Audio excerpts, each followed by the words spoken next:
방금 전 어린이 설교를 하고 제가 주일학교 때 목사님 설교를 안 들었던 걸 처음으로 진심으로 회개했습니다. 오늘 본문에서 예수님께서는 아침 일찍 성전에서 백성들을 가르치고 계셨습니다. 그때 당시 유대교 지도자들이었던 바리새인들과 서기관들이 예수님께 한 여자를 데리고 왔습니다. 음행 중에 잡힌 여인이라고 해서 데리고 왔습니다. 여기서 음행이라고 하는 것은 결혼의 바운더리 밖에 있는 상대와 성적인 결합을 했을 때의 관계를 의미합니다. 서기관과 바리새인들은 음행죄로 잡힌 그녀를 가운데 세우고 예수님께 이렇게 말합니다. 4절 말씀을 제가 읽어보겠습니다. 예수께 말하되 선생이여 이 여자가 간음하다가 현장에서 잡혔나이다. 오늘 서기관들과 바리새인들이 한 이 말을 잠깐 주목해 보려고 합니다. 이 말은 언뜻 보면 이 여자가 현행범으로 잡힌 여인입니다. 이 여자는 변명할 여지 없는 죄인입니다라고 말하는 어떤 죄인에 대한 죄를 드러내는 평이한 진술문 같습니다. 그러나 이 한 문장에서 음행한 여인의 죄를 들추는 이 종교 지도자들, 그들이 얼마나 악한지를 엿볼 수 있게 되는 것 같습니다. 먼저 그들은 음행한 여인을 현장에서 잡아왔다라고 말했습니다. 당시 음행죄 간음죄는 현장에서 잡아왔을 때만 유효했습니다. 고로 이 서기관들과 바리새인들은 이 여인이 음행하는 장소에서 밤새도록 대기하고 있었을지 모르겠습니다. 그러니까 그들은 범죄 현장을 덮치기 위해 음행죄를 범하도록 방조하고 죄를 짓기를 기다리다가 현장에서 잡아온 것입니다. 그 여인을 죄짓게 두었다가 잡아와서 지금 정죄하고 있습니다. 또한 구약의 율법에 따르면 누군가를 정죄하기 위해서는 남편 이외에 두세 사람의 증인이 있었어야 했습니다. 그러니까 그 음행한 여인의 죄를 확실하게 잡기 위해선 최소 두세 사람이 사전에 긴밀한 논의가 있었어야 됐다는 것입니다. 어떤 개인이 우연히 어쩌다가 알게 된 죄가 아니라 이 죄에 대해서 미리 알고 있었고 서로 이야기를 하였고 공개적인 죄가 될 수 있도록 사전에 회의를 했었을 것입니다. 계획적이고 조직적인 공모가 있었습니다. 게다가 이 사건에는 음행한 여인만 나오고 남자가 나오지 않는다라는 점이 더 분노를 일으키고 있습니다. 어떻게 음행을 혼자 할 수 있습니까? 왜 남자는 같이 안 끌려고 여자만 데리고 와서 그녀만 정죄할 수 있습니까? 바리새인과 서기관들이 모두 남자이기 때문에 그러는 것입니까? 혼자 저지를 수 없는 죄에 대해 여성만이 가혹한 대가를 치르는 것이 옳지 않은 것 같습니다. 이 사건에서 무언가 심각하게 편향되고 형평성이 어긋난 이미 드러난 불공정함을 보게 됩니다. 마지막으로 이 여인을 정말 현장에서 잡아온 것이라면 그 현장에서부터 예수님께 올 때까지 그녀는 아마 큰 수치를 입었을 것 같습니다. 그녀는 끌려오면서 겨우 몸을 가렸을지 모르겠습니다. 사람들은 구경거리가 있다는 듯이 창밖을 내다봤을지도 모르겠습니다. 엄마들은 아이들의 눈을 가리고 남자들은 팔짱을 끼고 노려봤을지도 모르겠습니다. 예루살렘 전체가 이미 배심원이 되어 그녀에게 판결을 내렸을지 모르겠습니다. 그녀는 인생 최악의 수치스러운 행진을 강요당하고 이미 돌로 맞은 것과 같은 인격살인을 당했을지 모르겠습니다. 분명 이 여인을 끌고 와 세운 사람들이 바리새인들, 서기관들, 유대 지도자들, 하나님을 믿는 사람들이라고 했는데 이들이 정말 악한 것 같습니다. 그들이 진정한 신앙 지도자라면 그 여인이 간음하기 전에 죄를 짓지 못하도록 예방하고 선도해야 했을 것입니다. 참된 영적 지도자라면 백성들이 죄의 길로 가지 못하도록 돌아오도록 도왔어야 마땅했습니다. 그녀의 죄를 사전에 알았다면 하나님과의 관계가 회복될 수 있도록 방법을 찾았어야 했습니다. 그러나 그들은 공정하지도 않았고 씻을 수 없는 수치를 그녀에게 주었습니다. 지금 이 바리새인과 서기관들은 누군가를 고치고 변화시키고 살리는 자들이 아니라 정죄하고 수치를 주는 자들의 모습을 보이고 있습니다. 그럼 이 바리새인들과 서기관들이 종교 지도자들이라고 했는데 왜 이렇게 누군가를 정죄하고 비방하고 수치를 주는 사람들이 되었는가를 생각해 봅니다. 이것에 대한 답을 예수님께서 뒤에서 해주시는 말씀을 통해 확인해 볼 수 있을 것 같습니다. 읽진 않았는데 요한복음 8장 후반부에 가면 44절에 이런 말씀이 기록되어 있는 것을 보게 됩니다. 너희는 너희 아비 마귀에게서 났으니 너희 아비의 욕심대로 너희도 행하고자 하느니라. 그는 처음부터 살인한 자요라고 했습니다. 바리새인과 서기관들은 하나님을 믿는 사람들인 것 같았지만 사실은 하나님이 아닌 마귀에게서 난 자들, 마귀에 속한 자들이었다라고 예수님 말씀하셨습니다. 그들의 아버지인 마귀가 원하는 대로, 마귀의 욕심대로 행한다고 했습니다. 그러고 보니 그 마귀가 주로 하는 일이 요한계시록이 기록되었던 것을 기억해 봅니다. 요한계시록 12장 9절과 10절에 이렇게 기록이 되어 있습니다.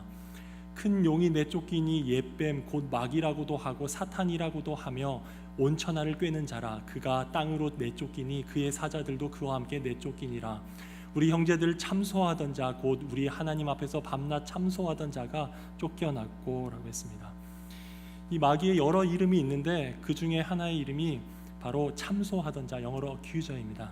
참소라는 말을 계속했는데 영어로 accusation, 그러니까 비난, 비방, 고소를 말합니다. 마귀는 하나님 앞에 나아가 밤낮으로 날마다 끊임없이 참소했다고 했습니다. 마귀는 자기 스스로가 하나님으로부터 내쫓김을 당했는데 자기만 멸망당할 수 없어서 하나님의 백성들을 함께 멸망의 길로 이끌기 위해 그들의 허물을 물고 늘어졌습니다. 그렇게 하나님께 그의 백성을 두고 심판하라고 비방하고 고소하고 비난하였습니다. 이 사단이 원수가 가졌던 목적은 오직 이것뿐이었습니다. 요한복음 10장 10절의 말씀처럼 도둑질하고 죽이고 멸망시키려는 것뿐이었습니다. 우리의 원수 마귀는 우리의 삶과 인생을 도둑질하고 죽이고 멸망시키려는데 혈안이 되어 있습니다. 그것을 위해 밤낮으로 끊임없이 우리 자신을 향해 하나님을 향해 참소합니다. 예수님 당시 바리새인과 서기관들이 정죄하고 수치를 주며 참소하는 자들로 살았던 이유, 자신들이 속한 존재와 닮았기 때문이었습니다. 그들도 자신의 아버지처럼 누군가를 도둑질하고 죽이고 멸망하는 길에 이르도록 노력했던 것입니다. 예수님 당시에 바리새인과 서기관들이 정죄하고 비난하고 참소하는 데 집중했던 이유를 한 가지 더 생각해 보기 원합니다. 이것은 사실 첫째 것과 비슷한데 그들은 하나님과 분리되고 하나님과 떨어져 있었기 때문입니다. 오늘 본문에서 예수님께서 2번 땅에다 글을 쓰시는 장면이 나옵니다. 이 장면에 대해 온갖 다양한 해석들이 있다는 것을 우리는 잘 알고 있습니다. 어떤 사람들은 예수님께서 천천히 시간을 갖고 이야기를 하시려고 시간을 벌려고 하신 것이다. 어떤 사람들은 지금 군중들이 너무 흥분해 있어서 그들을 좀 가라앉히고 스스로를 성찰할 수 있는 시간을 주려고 했던 것이다. 비난하는 현장에 모여있는 사람들의 죄를 하나씩 쓰신 것이다. 구약에 하나님의 손가락이 나오는데 그 하나님의 손가락으로 십계명을 쓰신 것처럼 그 자리에서 십계명을 쓰신 것이다. 지난 부흥회 때 강사님께서는 그 여자와 잠자리를 같이 했던 남자들의 이름을 적은 것이다 이렇게 말씀하셨었는데 등등의 여러 가지 해석들이 있습니다. 근데 어떤 신학자가 이 장면을 예레미야서 말씀을 인용해서 연결해서 이렇게 설명하는 것을 읽어볼 수 있습니다. 예레미야서 17장 13절 말씀을 먼저 읽어보겠습니다. 무릇 여호와를 떠나는 자는 흙의 기록이 되오리니 이는 생수의 근원이신 여호와를 버림이니이다. 여호와를 떠나는 자는 흙의 기록이 되오리니 생수의 근원이신 여호와를 버림이니이다. 이 말씀을 가지고 이렇게 설명합니다. 예수께서 땅에 쓰신 이 일은 마치 너희가 그 구절이 가리키는 자들이다 라고 말하려는 것과 같다. 여인의 고소자들에게 그 구절을 상기시키는 무언의 회개 촉구였다라고 설명합니다. 그러니까 여인을 비난하고 참소하는 사람들 앞에서 흙의 기록을 하신 이유는 그들이 하나님을 떠난 자들이다, 하나님을 버린 자들이다라는 것을 보이기 위함이라는 설명입니다. 비난과 정죄와 참소로 살아가는 사람들은 하나님으로부터 떠난 사람들, 하나님과 분리된 사람들이란 말씀입니다. 하나님께서는 생수의 근원이시고 생명으로 가득 차신 분이신데 그 하나님을 버렸으니, 그분을 떠났으니 그 삶 가운데 생명 없음, 죽음의 결과가 나타난다는 말씀입니다. 자신도 죽어가고 다른 사람도 살리지 못하면서 생명 없음과 죽음의 방향으로 향해 나갑니다. 고로 하나님과 분리된 그들에게서 나오는 것은 누군가를 살리는 것이 아니라 죽이는 비방과 고소와 비난밖에 없다는 것입니다. 이제 바리새인들과 서기관들이 비방, 비난, 참소하는 모습을 보시면서 예수님께서 그들을 향해 무엇을 원하셨을까를 생각해 봅니다. 예수님이 원하셨던 것은 무엇일까 생각해 볼 때 예수님이 그 순간 원하는 것이 하나 있으셨다면 그것은 그들이 참소하는 여인 앞에서 자신들의 죄를 보는 것이다 라고 생각되어집니다. 그렇게 예수님께서 7절에 이렇게 말씀하셨습니다. 너희 중에 죄 없는 자가 먼저 돌로 쳐라 라고 말씀하십니다. 다른 사람의 죄에 대해서 죽어 마땅하다라고 생각하는 이들이 먼저 자기 자신들의 죄를 보기를 원하셨습니다. 예수님께서 마태복음에서도 외식하는 자여 먼저 내 눈 속에 들보를 빼어라, 그 후에야 밝히 보고 형제의 눈 속에서 티를 빼리라 라고 말씀하신 것과 같습니다. 자신의 죄에 대해서는 애써 숨기려 하고 관대하면서 남의 죄에 대해서는 비난하고 비판하고 정죄하는 것이 옳지 않음을 주님께서 말씀하시기 원하셨던 것 같습니다. 분명 예수님께서는 정죄하는 무리들이 다른 사람의 죄가 아니라 자기 자신의 죄를 보기를 원하셨습니다. 이 지점에서 이 장면을 통해 우리 자신의 모습을 잠깐 돌아볼 수 있었으면 좋겠습니다. 우리 자신들도 바리새인들과 서기관들의 모습으로 살아갈 때가 분명 있는 것 같습니다. 이상하게 예수님을 오래 믿었는데, 교회를 오래 다녔는데, 그래서 직분도 받기도 하고 어떤 모임을 이끄는 대표의 자리에 있기도 하는데, 점점 더 익숙해지고 잘하는 것이 누군가를 비방하고 비난하고 참소하는 것이 될 때가 있는 것 같습니다. 누군가 자기의 죄에서 벗어나고 돌이키는 일을 돕는데 애쓰기보다 그 사람의 죄를 기다렸다는 듯이 지적할 때가 있음을 보게 됩니다. 이미 예상했던 일이고 반드시 있을 거라는 걸 알았기에 거 봐라, 그럴 줄 알았다라고 말할 때가 우리에게 있습니다.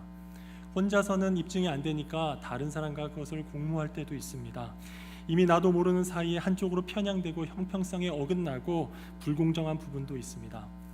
수치가 진정한 변화를 가져올 수 없다는 것을 알면서도 죄를 지었다면 당연히 수치를 당해야 된다라고 생각할 때도 있습니다. 입술은 예수님을 닮기 원한다고 찬양하지만 태도는 원수의 모습을 닮아버렸습니다. 밤낮으로 참소하던 마귀와 같이 밤낮 보이는 것이 누군가의 잘못이고 그 잘못에 대해 말하고 있을 때가 있습니다. 몸은 교회지만 심적으로 하나님을 떠나 분리되어 살아갈 때도 있는 것 같습니다. 생수의 근원 되신 그분으로부터 멀리 떨어져서 분리되어서 나도 죽어가고 누군가도 죽어가는 자리로 나아가는 것처럼 느껴질 때가 있습니다. 나든 남이든 격려하고 세워주거나 살리는 말이 내 속에서 나오지가 않을 때가 있습니다. 어둠을 어둠이라고 말할 수는 있지만 그 가운데 빛을 비추지 못하고 살 때가 있습니다. 사랑이 없다고 말은 하지만 내가 사랑을 주지는 못할 때가 있습니다. 그렇게 누군가를 살리는 용납과 용서와 사랑이 아니라 정죄와 비난과 참소로 살아갈 때가 있습니다. 생명의 근원 되신 하나님과 함께 살아가지 않기 때문입니다. 이럴 때 주님께서 원하시는 것은 나 자신을 돌아보는 것임을 모르고 사는 게 가장 큰 문제일지 모르겠습니다. 내 자신을 정직하게 보는 것, 그것이 가장 힘든 것 같습니다. 타인의 죄가 보일 때 사실 나도 저 사람과 똑같은 죄인이라는 것을 모르고 삽니다. 누군가의 죄를 보면서 정말 견딜 수 없을 것 같이 느껴질 때 그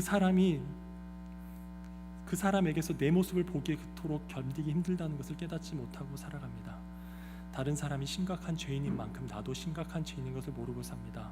나의 죄인됨을 보는 것이 가장 힘든 일 같습니다.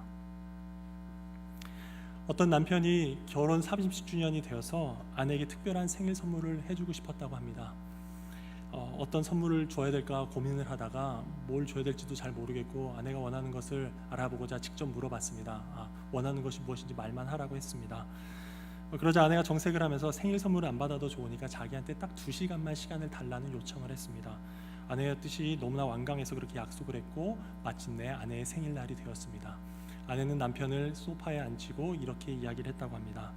이제부터 2시간 동안 제가 당신에게 이야기를 할 텐데 당신은 그저 들으면서 맞아, 오라, 그렇지 이 3가지 대답만 해주셔야 됩니다 라고 말을 했습니다. 그리고 나서 아내는 두 사람이 처음 만났을 때부터 지금까지 살아온 이야기를 시작했습니다. 남편과 처음 만나 데이트를 하고 결혼을 하고 아이를 갖고 출산하고 육아했던 시기를 처음부터 끝까지 쭉 했습니다.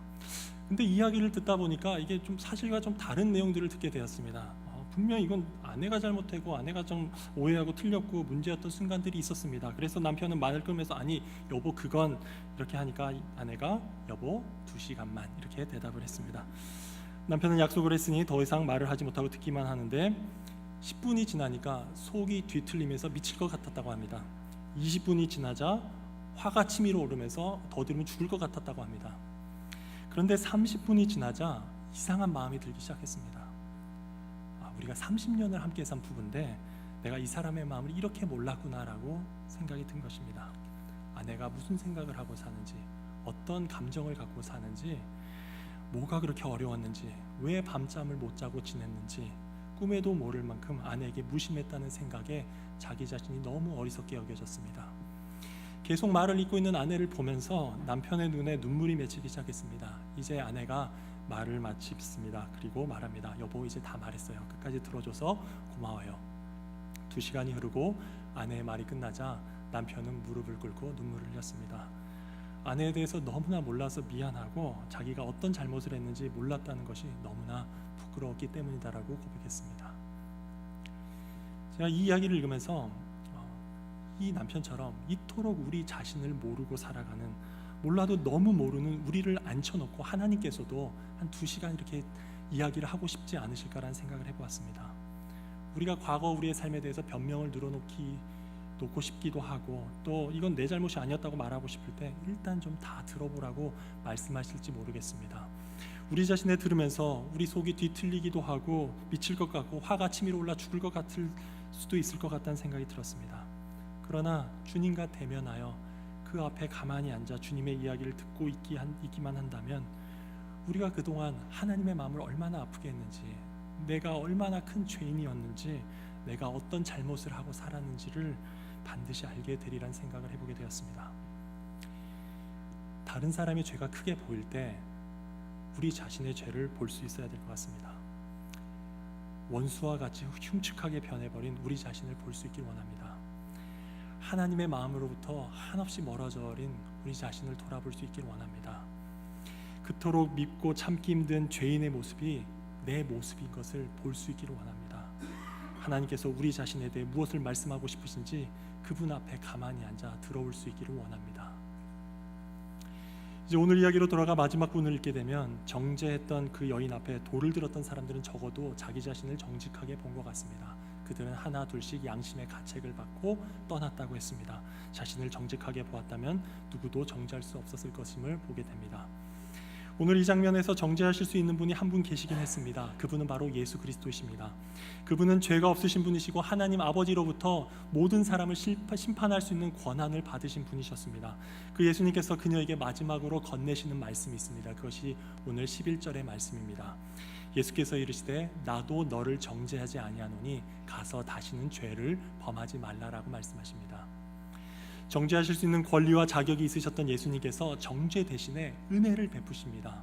예수님께서는 모든 사람들이 정죄하는 그 자리를 은혜의 자리로 바꾸셨습니다. 정죄 자리를 은혜의 자리로 바꾸시는, 정죄를 은혜로 전환시키시는 본을 보여주셨습니다. 이 이야기는 여기서 그냥 끝이 나버리는데 나중에 이 여인이 어떻게 살았을까 참 궁금해집니다. 그 얘기가 안 나와서 참 섭섭하고 아쉽습니다. 그런데 아마도 그녀는 자신이 경험한 은혜를 근거로 그 은혜를 전하고 그 은혜를 베풀며 살아가는 삶을 살지 않았을까 상상해 봅니다. 그런 상상을 가능케 하는 한 사람이 떠오릅니다. 죄인을 두고 돌을 던지는 이 장면을 읽을 때 자연스럽게 떠오르는 다른 성경의 인물입니다. 그 사람도 참 정죄를 잘하는 사람이었습니다. 실제로 자기 생각에 마땅히 죽어야 할 죄인을 돌로 쳐 죽이는 자리에서 가담했던 사람입니다. 바로 바울이란 사람입니다.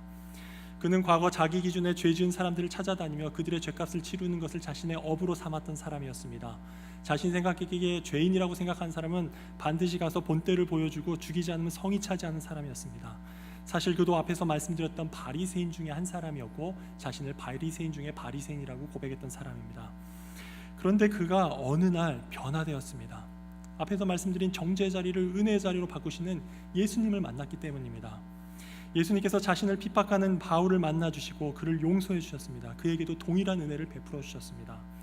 그리고 나서 바울은 은혜를 전하는 사람으로 변화되었습니다. 바울이 자신의 삶과 사명을 이렇게 한마디로 규정한 적이 있는데 이렇게 고백합니다. 내가 달려갈 길과 주 예수께 받은 사명 곧 하나님의 은혜의 복음을 증언하는 일을 마치려 하면은 나의 생명을 조금도 귀한 것으로 여기지 아니하노라. 그의 은혜의 복음을 전하는 일은, 그는 은혜의 복음을 전하는 일을 자신의 사명으로 여겼습니다. 그의 생명보다 중요한 것이 있는데 그것이 복음을 전하는 것이라 했습니다. 그에게 있어서 복음은 은혜의 복음이었습니다. 그는 은혜를 경험하고 은혜를 전하는 삶을 살았습니다. 여기서 빅토르 위고를 쓴 레미제라블이라는 한 소설의 장면을 떠올려 봅니다. 잘 아는 이 소설에서 주인공 장발장은 방랑자였습니다. 낡은 옷을 입고 감옥에서 막 출소한 중년의 남자였습니다. 빵을 하나 훔친 죄로 19년간 프랑스 감옥에서 옥살이를 했던 그는 더 이상 무서울 게 없는 거친 사내였습니다. 이제 프랑스 동남부의 알프스 그 혹독한 추위를 견디고 나흘을 걸어왔는데 아무도 그를 받아주는 여관이나 술집도 없었습니다. 마침내 장발장은 미리엘이라는 신부의 집을 찾아가 문을 두드렸습니다. 미리엘 신부는 75세의 노인이었고 그 역시 혁명으로 인해서 모든 것을 잃은 사람이었습니다. 장발장은 자신의 사연을 말하면서 이 신부도 나를 받아주지 않을 거라 생각했습니다. 그러나 의외로 그 신부는 그에게 친절을 베풀었습니다. 그를 불가에 앉히고 이렇게 말했습니다. 그대가 누구인지 나에게 설명할 필요는 없습니다. 이 집은 제 집이 아니라 예수 그리스도의 집이기 때문입니다. 얼마 후 신부는 그 전과자와 함께 저녁을 먹습니다. 은수저와 은그릇으로 노인 식탁에 빵과 숲 그리고 무화과, 치즈, 와인으로 풍성한 식탁을 차렸습니다. 이후 미리엘 신부는 장발장을 침실로 안내했습니다. 장발장은 감옥에서 오래 지낸 탓인지 밤잠을 잘 이룰 수가 없었습니다. 신부의 친절이 있었음에도 불구하고 장발장은 유혹에 넘어가게 됩니다. 그는 몰래 일어나 은그릇과 은수저를 배낭에 집어넣었습니다. 신부는 아무것도 모른 채 자고 있었고 장발장은 이내 어둠 속으로 사라졌습니다. 하지만 그는 멀리 가지 못했습니다. 경찰이 그를 붙잡아 신부의 집으로 끌고 왔습니다. 장발장은 이렇게 체포된다는 것이 무슨 의미라는 것을 잘 알고 있었습니다. 이제 남은 여생을 감옥에서 살아야 된다는 것을 그는 알았습니다. 그런데 놀라운 일이 벌어졌습니다. 경찰이 이제 절도에 대해서 이야기를 하기도 전에 그 신부가 장발장을 반갑게 맞이한 것입니다. 어서 오게, 다시 만나서 반갑네. 어떻게 촛대를 두고 갈 수 있겠는가? 이것도 순은으로 만든 것이라네. 내가 준 수저는 잘 가지고 있지. 이것도 마저 가져가게. 장발장은 충격을 받았습니다. 경찰을 돌려보낸 이 신부는 장발장에게 이런 의미 있는 대사를 전하고 있습니다. 그 대사를 잠깐 인용해 보겠습니다. 장발장 형제, 그대는 더 이상 악인이 아니네. 내가 그대의 영혼을 샀네. 악한 생각, 악행, 지옥의 영으로부터 그대의 영혼을 가져와 하나님께 드렸다네. 이 소설의 이 미리엘 신부의 대사를 다시 한번 읽으면서 이 말이 마치 하나님의 음성과 같이 들려졌습니다. 지난 한 주간 또 지난 생애 동안 우리가 죄를 지고 살다가 또 다른 사람의 죄만 바라보다가 주님 앞에 나온 우리를 향해서 말씀하시는 주님의 음성 같았습니다. 내 아들아, 내 딸아, 너는 더 이상 악인이 아니란다. 내가 내 영혼을 샀단다. 내 전 존재를 내 피값으로 샀단다. 내 악한 생각, 악행, 지옥의 영으로부터 내 영혼을 가져와 하나님께 드렸단다. 십자가에서 시작된 주님의 은혜가 우리는 있다고 믿습니다. 더 이상 우리를 죄인으로 보지 않으시고 의롭다고 여기시는 그 은혜입니다. 우리는 다 갚을 수 없지만 우리의 죄값을 대신 치러주신 그 은혜입니다. 죄로 하나님과 멀리 떨어진 우리를 하나님 앞으로 인도해 주신 은혜입니다. 우리가 이 사실을 받아들인다면, 이 은혜를 다시 한번 받아들인다면 우리도 은혜의 삶을 살 수 있습니다. 십자가에서 시작된 주님의 은혜는 지금 그 앞에서 예배하는 우리에게 날마다 새롭게 임하고 있습니다. 우리 역시 가늠한 여인처럼, 장발장처럼, 사도 바울처럼 그 은혜를 경험하고 있습니다. 그리고 우리도 그 은혜를 베풀며 나누며 살아가게 될 것입니다. 오늘 말씀을 마무리하겠습니다. 오늘 이 아침 주님께 나온 우리 각 사람을 향해 주님께서 주시는 메시지가 있다고 믿습니다.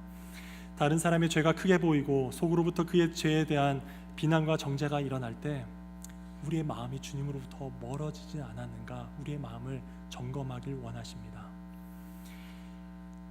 주변 사람들의 죄에 대해 지적하면서 어느새 흉측한 원수의 얼굴을 닮아가고 있지 않은지 우리가 우리 스스로를 정직하게 보길 원하시고 계십니다.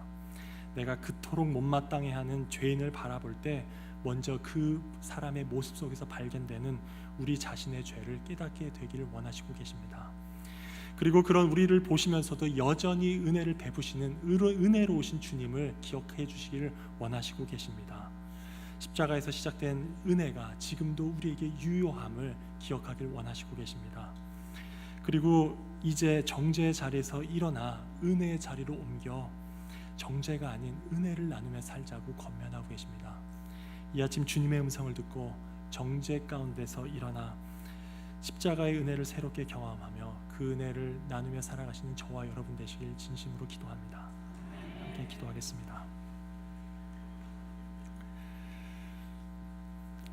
살아계신 하나님 아버지, 비난하고 정죄했던 바리새인과 서기관들을 보면서 우리 자신을 돌아보게 하시니 감사합니다. 어느새 마귀를 닮아버렸고 하나님과 멀리 떨어져 있는 모습, 다름 아닌 우리 자신의 모습임을 고백합니다. 다른 사람의 죄만 크게 보면서 우리 자신의 죄와 문제는 보지 못하고 있음을 자백합니다. 이 아침 주님 앞에 나와 예배하면서 주님께서 주시는 그 십자가의 은혜가 새롭게 임하고 있음을 또한 믿습니다. 제 삶 가운데 가장 결여되어 있는 가장 부족한 은혜를 새롭게 허락하심을 제가 믿습니다. 그 은혜가 우리를 변화시킬 것이며 우리도 그 은혜를 나누는 삶을 살게 되리라 믿습니다. 부디 이번 한 주도 앞으로의 생애도 정죄의 자리에 머물러 있지 않고 주님과 같이 은혜를 베푸는 삶이 되게 하여 주시옵소서. 예수 그리스도 이름으로 기도드립니다.